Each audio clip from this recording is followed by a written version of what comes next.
Pemirsa, Saiful Mujani Research and Consulting atau SMRC merilis hasil survei terbaru Pilgub Jakarta. Dan hasilnya pasangan Pramono Anung Rano Karno berada di posisi teratas mengungguli pasangan Ridwan Kamil Suswono.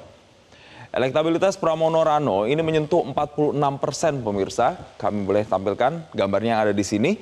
Untuk data sementara, pasangan Ridwan Kamil Suswono berada di posisi kedua dengan angka 39,1%. Kemudian pasangan Dharma Pongrekun Kunwardana hanya meraih 5,1%. Masih ada pemilih yang belum tahu atau belum jelas di angka 9,8%. Adapun perbedaan elektabilitas antara Pramono Rano dan RK Suswono ini berubah menjadi signifikan secara statistik dalam rentang waktu 3 minggu pemirsa.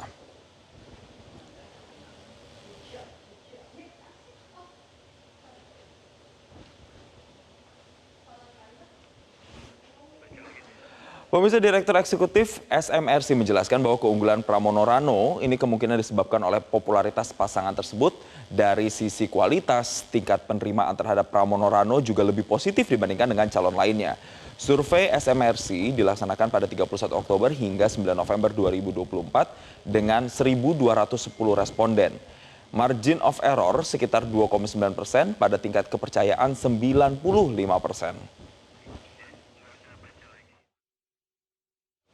Dan pemirsa, terkait dengan elektabilitas pasangan Cagup-Cawagup Jakarta nomor urut 1 Ridwan Kamil Suswono atau Rido, akhir-akhir ini naik turun. Bagaimana dengan paslon Rido menghadapi situasi elektabilitas yang semakin menurun? Kami akan membahasnya bersama dengan juru bicara pasangan Ridwan Kamil Suswono, Billy Mambrasar, melalui sambungan virtual. Selamat sore Mas Billy.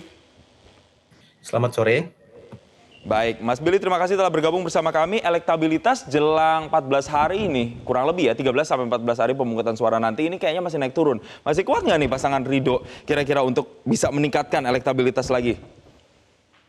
Masih dong, kan acuan kita adalah dari akseptabilitas masyarakat yang terlihat langsung di masyarakat, ya, ketika pasangan kami turun, di mana saya selalu membersamai beliau-beliau ini untuk turun juga.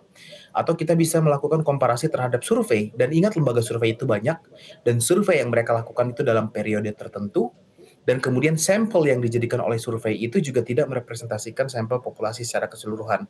Saya tidak mendiskreditkan hasil survei dari SMRC yang terakhir, tetapi kalau kita boleh menelaah sedikit, ada sekitar hanya 51% dari sampling yang diambil sebagai responden survei yang berhasil diwawancarai, dan itu di-quote sendiri oleh Pak Saifulnya ya. Jadi ketika hanya 50% ya kurang lebih yang terambil dari survei sampel keseluruhan yang berhasil diwawancarai, maka kita juga bisa mempertanyakan keabsahan daripada responden yang diambil gitu.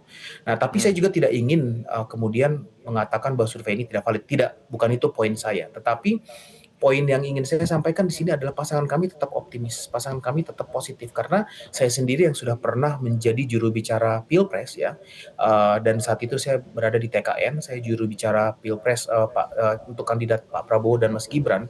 Hal yang sama dan hal yang serupa juga terjadi Mas menjelang pemilihan. Baik.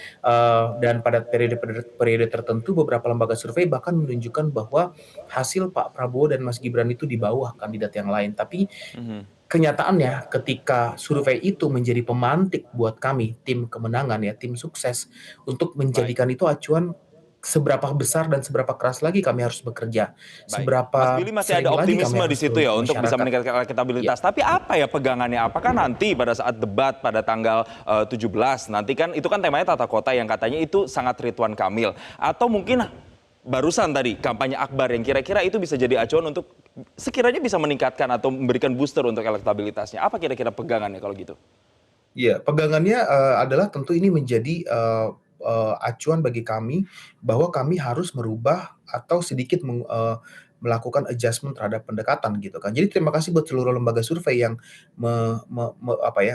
membantu kami untuk menunjukkan bagaimana kami harus melakukan usaha-usaha yang lebih keras lagi. Nah, kalau ditanya seperti apa yang kami lakukan, tentunya untuk menyentuh akar rumput masyarakat kami lebih sering lagi bukan hanya Bang Ridwan Kamilnya, bukan hanya Mas Suswononya, tetapi seluruh mesin partai itu turut bekerja, turut turun. Mesin partai yang berhubungan dengan Kim Plus dan sudah disampaikan oleh pimpinan para pimpinan Kim Plus bahwa mesin dari Kim Plus ini sebenarnya solid di masyarakat. Dan itu sudah saya lihat sendiri kemarin ketika saya membersamai kampanye Bang Ridwan turun ke masyarakat itu teman-teman dari partai koalisi itu ada semua di bawah. Ya, soliditas mesin Kemudian kalau partai yang kita masih terjaga berbicara sampai sekarang tentang ya. Baik. kalau kita berbicara tentang konser akbar, kemudian kita berbicara tentang diskusi-diskusi teknokratis intelektual, itu semua kita jalani lebih Ya, terstruktur dan tersistem untuk menangkap baik. hati masyarakat lebih lebih efektif lagi. Gitu. Ya, baik. Kita masih akan lihat karena nanti waktu untuk berkampanye ini bersihnya setelah dikurangin masa tenang hanya sekitar 10 hari. Artinya hanya punya waktu 10 hari untuk bisa merebut hati masyarakat dan meningkatkan elektabilitas. Kita lihat apakah nanti mesin partai benar-benar bisa mempengaruhi elektabilitas dari pasangan Ridho ini. Terima kasih Jubir Paslon Ridwan Kamil Suswono, Billy Mambrasar telah bergabung bersama kami di Berita Pilkada. Jelajahi cara baru mendapatkan informasi. Download Metro TV Extend sekarang.